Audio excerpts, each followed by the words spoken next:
Video کو last تک دیکھیں. 2025 کا نیا بیان مفتی سلمان اظہری صاحب. الحمد للہ وکفا وسلام علی حبیبہ المصطفیٰ اما بعد فاعوذ باللہ من الشیطان الرجیم بسم اللہ الرحمن الرحیم ثم لتسألن یومئذ عن النعیم صدق اللہ مولانا العظیم.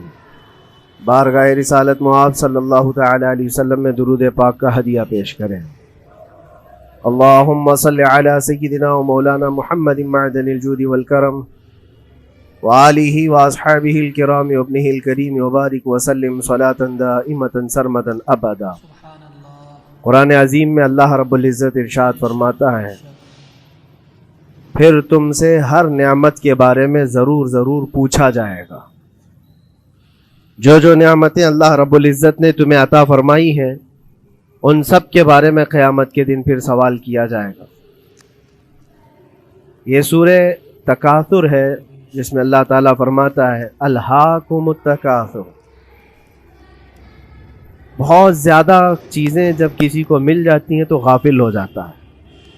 تکاثر کہتے ہیں حد سے زیادہ کوئی چیز ہو جائے، چاہے وہ مال ہو، دولت ہو، دنیا ہو، جائیداد ہو، جس طرح کی بھی کوئی چیز ہو، خواہشات ہو، جب حد سے زیادہ ہو جاتی ہیں تو آدمی کو غافل بنا دیتی. الہاکم التکاثر. اسی سورہ میں اللہ تعالیٰ نے فرمایا پھر یاد رکھو ہر نعمت کے بارے میں تم سے سوال کیا جائے گا. آج ہم لوگ اس سال کے آخری جمعہ میں آئے ہیں. 2024 ختم ہونے والا ہے. میرے عزیزوں، سب سے پہلے ہم سب کو یہ چاہیے کہ دنیا تو نئے سال کے آنے کے جشن کی تیاریوں میں ہے. گناہوں کے اڈے سجائے جا رہے ہوں گے، لوگ ادھر سے ادھر سفر بھی کر رہے ہوں گے، اہتمامات کر رہے ہوں گے، لوگ ایک نئے سال کے استقبال کی تیاریاں کر رہے ہیں. لیکن ایک مومن بندے کو یہ چاہیے کہ اس کے گزرے ہوئے سال کا وہ حساب بھی تو کر لے. حاسبوا قبل ان تحاسبوا. یہ فرمایا گیا ہے کہ اپنا حساب تم خود کر لو اس سے پہلے کہ اللہ تمہارا حساب لے لے. ہمارے گزرے ہوئے سال کے اندر کتنے دھکے کھائے، کتنی ٹھوکریں کھائی، کیا کیا نقصانات اٹھائے. سب سے بڑی بات تو یہ ہے کہ ہم نے کتنی عبادتیں کی، کتنی ریاضتیں کی، کتنی نمازیں ہماری ضائع ہوئی. یہ اگر محاسبہ کر لے انسان تو شاید ہو سکتا ہے آنے والا نیا سال اس کا بہتر طریقے سے استقبال ہو سکے. لیکن اگر صرف جشن کی تیاریاں کرتا ہے اور ہر نئے سال میں وہ اسی طرح کے دھوم دھڑاکوں سے داخل ہوتا ہے تو گزرے ہوئے سالوں کی غلطیاں اسے کبھی یاد نہیں آتی. اللہ تبارک و تعالیٰ قرآن پاک میں فرماتا ہے کہ تم سے ہر نعمت کے بارے میں پوچھا جائے گا. ہر نعمت کے بارے میں پوچھا جائے گا. حدیث پاک میں ہے نبی کریم صلی اللہ تعالیٰ علیہ وسلم فرماتے ہیں کوئی انسان قیامت کے میدان سے اس وقت تک اپنا پیر نہیں ہٹا سکتا جب تک 5 سوالات اس سے نہ کر لیے جائیں. 5 سوالات میں سب سے پہلا سوال کیا ہوگا؟ اللہ تعالیٰ یہ پوچھے گا کہ میں نے تجھے جوانی دی، تو نے کہاں کہاں خرچہ کیا. یہ پہلا سوال ہے.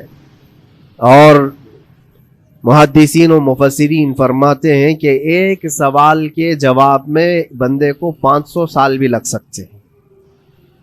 اپنی صرف جوانی کا حساب دیتے دیتے کسی کو 500 سال، کسی کو 700 سال لگ جاتے ہیں. باقی کے جو 4 سوالات ہیں وہ بعد میں ہیں.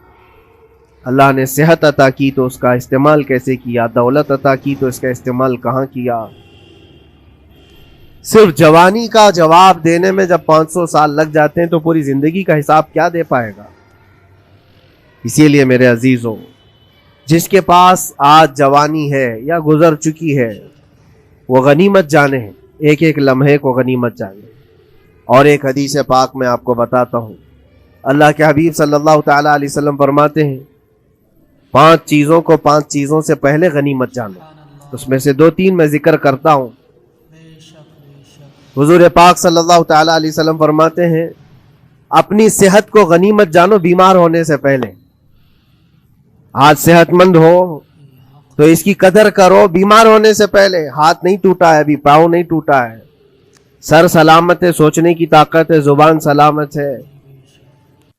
اپنی صحت کو غنیمت جانو اور ہر دن اللہ کا شکر ادا کرو کہ مولا میری طاقت اور میری حیثیت سے زیادہ تو نے مجھے عطا کیا ہے. اور اگر اپنی صحت کا خیال نہیں ہے, قدر نہیں ہے, تو جاؤ کبھی کسی کینسر ہاسپٹل میں, جا کر کے دیکھو کئی ایسے لوگ ہیں جو موت اور حیات کے بیچ لڑ رہے ہیں.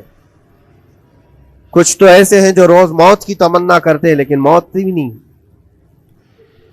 مجھے یاد ہے آج تقریباً 8-9 سال ہو گئے ہوں گے, ایک کینسر ہاسپٹل میں ایک ادھیڑ عمر کے شخص سے ملاقات. میں تیمارداری کے لیے یا عیادت کے لیے جایا کرتا تھا. اس شخص نے بستر پر لیٹے لیٹے کہا اس کے گردن میں ایک ایسی عجیب قسم کی کینسر کی پھنسی تھی جس سے ہمیشہ خون اور پیپ رستا رہتا ہے.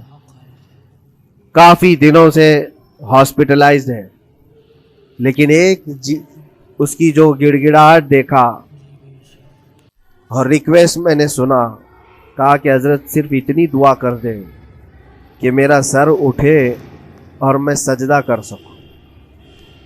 اس لیے کہ جوانی میں نے سجدے نہیں کی, اللہ کی عبادت نہیں کی, اور آج شدت سے خواہش ہوتی ہے کہ میں عبادت کروں یا سجدہ کروں, لیکن سر اٹھاتا ہوں تو یہاں سے پیپ اور خون شروع ہو جاتا ہے. اب وہ طاقت نہیں ہے. اس دن میرے دل پہ یہ بات لگی, کیا سچ فرمایا میرے آقا صلی اللہ علیہ وسلم نے, اپنی صحت کو غنیمت جانو بیمار ہونے سے پہلے. کہیں ایسا وقت نہ آئے کہ تم سجدہ کرنا چاہو لیکن تمہارا سر اٹھانے کے قابل بھی نہ رہے, تمہارے پاس وہ طبیعت بھی نہ رہے. ایک یہ تو پہلی چیز ہے. دوسری چیز, نبی مکرم صلی اللہ علیہ وسلم ارشاد فرماتے ہیں کہ تم اپنی جوانی کو غنیمت جانو بڑھاپا آنے سے پہلے. جوانی کو غنیمت جانو بڑھاپا آنے سے پہلے. آپ کو پتا نہیں ہے بڑھاپا کیا ہوتا ہے؟ بڑھاپے میں صرف خواہشیں رہ جاتی ہیں, کرنے کی تمنا رہ جاتی ہے لیکن طاقت نہیں رہتی. بڑھاپے کے اندر اعضاء ڈھیلے ہو جاتے ہیں, نہ وہ صحیح ڈھنگ سے پوری عبادت کرنے کے قابل رہ جاتا ہے, بلکہ وہ سوچتا رہ جاتا ہے کہ کاش میں اپنی جوانی میں اتنی نمازیں پڑھ لیا ہوتا, اتنی تسبیح پڑھ لیا ہوتا, لیکن کر نہیں پاتا. اسی لیے اللہ کے نبی صلی اللہ علیہ وسلم نے فرمایا بڑھاپا آنے سے پہلے اپنی جوانی کی قدر کرنا. اور اتنی تیزی سے یہ جوانی جاتی ہے پتہ بھی نہیں چلتا, بہت تیزی سے گزر جاتی ہے. جوانی ایسا شباب ہے کہ یہ بجلی کی طرح بھاگتی چلی جاتی ہے, کیونکہ جوان ہوتے ہی آدمی کے اوپر ایسی ذمہ داریاں آئیں. اس کو شادی کا خیال آیا, شادی کیا, بچوں کا خیال آیا, بچے ہوئے, پالنے کی بات, گھر بنانے کی فکر, بزنس کی فکر, جاب کی فکر. ان تمام چیزوں میں اتنا گھرا رہا کہ جوانی نکل گئی, بال سفید ہو گئے, پتہ ہی نہیں چلا, بڑھاپا آ گیا. اور اس کے بعد بڑھاپے میں اس کو احتساب کرنے کا موقع ملے تو وہ سوچتا ہے کہ میرے پاس جوانی کے اتنے سال تھے, کاش میں عبادت کیا ہوتا یا کچھ کر لیا ہوتا. لیکن ایک بات یاد رکھو, گیا وقت پھر ہاتھ آتا نہیں, سدا دور دورہ دکھاتا نہیں. سب سے قیمتی چیز دنیا کی یہ وقت ہے جو گزر جاتا ہے. آج کا جمعہ پھر ہم صدیوں بعد بھی یا جتنی بھی زندگی ہو یہ دوبارہ نہیں لے سکتے, یہ واپس نہیں آئے گا ہماری زندگی میں. 2024 کا یہ آخری جمعہ ہے, پوری دنیا سر پٹک لے دوبارہ یہ جمعہ واپس نہیں لا سکتی گزر جانے کے بعد. یہ نظام کائنات ہے, وقت گزر رہا ہے. الوقت کالسیف, یہ وقت تلوار کی طرح ہے, اس کو تم کاٹ دو ورنہ یہ تمہیں کاٹے گا. تیسری چیز رسول پاک صلی اللہ تعالی علیہ وسلم ارشاد فرماتے ہیں, 2 چیزیں میں نے بتایا. پہلی یہ کہ صحت کو اپنی قدر کرو, غنیمت جانو بیمار ہونے سے پہلے. دوسری چیز ہے اپنی جوانی کی قدر کرو بڑھاپا آنے سے پہلے. اور تیسری سب سے امپورٹنٹ ہے, اللہ کے نبی نے فرمایا زندگی کو غنیمت جانو موت آنے سے پہلے. پہلے والی 2 چیزوں میں تو تمہارے پاس موقع تو ہے. صحت چلی گئی, بیمار ہے, لیکن بیماری میں بھی توبہ کر رہا ہے, اللہ اللہ کر رہا ہے, چلو ٹھیک ہے. جوانی چلی گئی لیکن بڑھاپا ہے, بڑھاپا میں تو اللہ اللہ کر رہا ہے, عبادت کر رہا ہے. یہ دونوں میں تو موقع ہے, لیکن زندگی ختم ہو گئی, موت آ گئی, تب پھر کیا ہے؟ موت کے بعد پھر کوئی عمل نہیں, موت کے بعد کوئی عمل نہیں. حضرت سفیان ثوری رضی اللہ تعالیٰ عنہ کی وہ بات مجھے یاد آتی ہے. ایک جنازہ جا رہا تھا اور اس جنازے کے پیچھے ایک 8 سال کی بچی روتی ہوئی جا رہی تھی. اس کے باپ کا جنازہ تھا. بہت رو رہی تھی, بہت گڑ گڑا رہی تھی. کیا جملہ کہہ رہی تھی؟ کہتی تھی کہ ہمارے گھر پر, ہم پر جو آج مصیبت آئی ہے, اس سے بڑی مصیبت کبھی آئی نہیں. بہت بڑا صدمہ ہے, بہت بڑی مصیبت ہے. تو حضرت سفیان ثوری نے اس بچی سے کہا, بیٹا تمہارے اوپر جو مصیبت آئی, تمہارے گھر پر جو آئی, وہ کل کو ٹھیک ہو جائے گی, تم پھر معمول پر آ جاؤ گے. بلکہ بات یہ ہے تمہارے باپ پر جو آئی ہے وہ سب سے بڑی ہے, وہ موت ہے, وہ سب سے بڑی ہے, کیونکہ وہ پلٹ کر کے آنے والا نہیں ہے. جنازے کو دفن کر دیا گیا. دوسرے دن قبرستان میں حضرت سفیان ثوری کہتے ہیں اسی قبر کے پاس میں اس بچی کو روتے ہوئے دیکھا. بچی کو باپ سے بڑا لگاؤ رہا ہوگا. قبر کے پاس بیٹھ کر کے رو رہی تھی, یوں کہہ رہی تھی, ابا آپ بیمار تھے, میں دوائی لا دیتی تھی. آپ سونے کے لیے جاتے, میں بستر جھاڑ دیتی تھی اور بچھونے بچھا دیتی, آپ کو اڑا دیتی چادر, اور آپ کو کھانا میں لا کر پروس دیتی. کل کی رات کیسی گزری؟ کیا کسی نے دوائی پوچھی آپ کو؟ کیا کسی نے کھانا پوچھا آپ کو؟ کیا کسی نے بستر جھاڑ کر دیا اور کسی نے آپ کو اوڑھنا اڑایا؟ وہ روتی ہوئی اپنے باپ سے, مرحوم باپ سے باتیں کہی جا رہی تھی. حضرت سفیان ثوری اٹھاتے اور کہتے ہیں, بیٹا یہ سوالات اب نہ کر اپنے باپ کو کہ کسی نے کھانا پوچھا, دوائی پوچھی, بستر بچھایا, نہیں. اب یہ پوچھ اپنے باپ سے, کل ہم نے جو آپ کو صحیح سلامت دفن کیا, چہرہ ابھی تک سلامت ہے یا نہیں؟ ابھی تک پیٹ سلامت ہے یا نہیں کہ پھاڑ دیا گیا؟ کفن ابھی تک باقی ہے یا چھین لیا گیا ہے؟ یہ پوچھ اپنے باپ سے کہ کل ہم نے جب دفنایا تھا تو خوشبوؤں میں دفنایا تھا. پوچھ اپنے باپ سے کہیں کیڑے تو نہیں چڑھ گئے آج, کیونکہ یہ ہونے والا ہے اب قبر کی زندگی میں. عزیزان گرامی وقار, اسی لیے حضرت مولا علی کرم اللہ وجہہ الکریم جب قبرستان جاتے سلام کرتے قبر والوں کو, اور اس کے بعد 1 گھنٹہ کھڑے ہو کر روتے تھے. حضرت سعید ابن مسیب کہتے ہیں, میں مولا علی کرم اللہ وجہہ الکریم سے پوچھا, آپ قبر والوں کے پاس کھڑے ہو کر کیوں رو رہے ہیں؟ حضرت علی فرماتے ہیں, میں نے ان سے پوچھا کیا حال ہے تمہارا اے قبر والوں؟ انہوں نے جو جواب دیا, سعید اگر تم بھی سنتے تو روتے. کہا کیا جواب دیتے ہیں قبروں والے؟ مولا علی کرم اللہ وجہہ الکریم فرماتے ہیں, وہ مجھے جواب دے رہے ہیں کہ اے علی, ہمارے گھر والوں نے تو ہمیں صحیح سلامت دفنایا تھا, ہمارے چہروں پر مسلسل آج دن اور رات بچھو چھوڑ دیے گئے. ہمارے چہروں پر آج اور ہماری ناک پر بچھو ڈنک مارتے ہیں. ہمارے بالوں میں, جس کو ہم آئینے کے سامنے کھڑے ہو کر گھنٹوں سجایا کرتے تھے, پیپ بھر دیے گئے ہیں, اور ہمارے چہرے کی چمڑیاں جھلس گئی. یہ سارے جوابات میرے عزیزوں قبروں والوں کے. اس منزل تک ہر ایک کو پہنچنا ہے, اسی لیے سال گزرنے سے پہلے اپنی زندگی کا احتساب کرو. اللہ رب العزت نے ابھی بھی ہمیں موقع عطا کیا ہے. ابھی تمہاری زندگی ختم نہیں ہوئی, سانس لے رہے ہو, توبہ کر لو. دعائیں کرو کہ مولا کریم ہمارے لیے نیا سال خیر و برکت والا بنا, گناہوں سے بچنے والا بنا. کچھ لوگوں کی حالت یہ ہے کہ گناہوں پہ گناہ جب ہو جاتے ہیں تو نا امیدی کے شکار ہوتے ہیں. اب کیا ہونے والا ہے, میں تو بہت پاپی ہوں, بہت خطا کار ہوں, مجھ سے تو بڑے بڑے گناہ ہو گئے ہیں, اب میں کیا کر سکتا ہوں. نا امیدی کفر ہے میرے عزیز.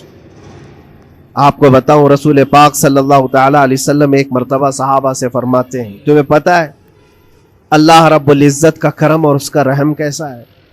مسکرانے لگے.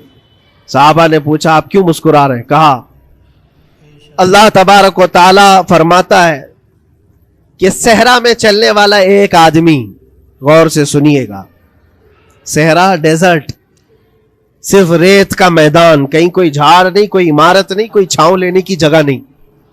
کوئی ایک بندہ اپنی اونٹنی پر ساز و سامان رکھ کر کے چل رہا تھا. صحرا کا سب سے بڑا پرابلم یہ ہوتا ہے کہ راستہ معلوم نہیں ہوتا, ہر طرف تو سیدھا ہی راستہ دکھتا ہے,